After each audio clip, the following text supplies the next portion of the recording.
Maraming tao ang naghahanap ng gamot para sa health anxiety, kung ano-anong supplements ang tinatry.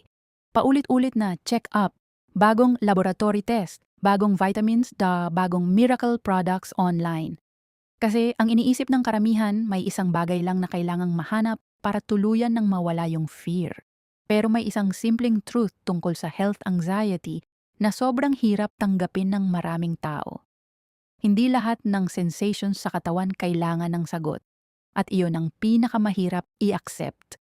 Ang pag-recover sa health anxiety ay nakadepende sa paano mo ini-interpret ang mga symptoms. Kasi isipin mo, dalawang tao parehong nakaramdam ng mabilis na tibok ng puso.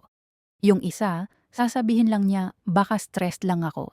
Then, magmo-move on na siya sa ginagawa niya. Pero yung taong may health anxiety, possible na ang unang pumasok agad sa isip ay, teka, parang hindi normal to. Baka atake sa puso na to. Same symptom, magkaiba lang ng interpretation. At doon nagsisimula yung cycle ng health anxiety. Kapag ang isang sensation sa katawan ay na-interpret ng utak as dangerous, nag-activate ang anxiety response ng katawan. Mas nagiging alert ka. Mas nakafocus ka sa katawan mo. Lahat napapansin mo. Yung maliit na hilo, simpleng muscle twitch, konting pressure sa dibdib, nagiging sobrang noticeable. The more na natatakot ka sa sensations, the more na nagiging sensitized ang nervous system mo. At habang sensitized ang nervous system, mas intensified ang body sensations. Kaya sa recovery, hindi lang goal ang mawala ang symptoms.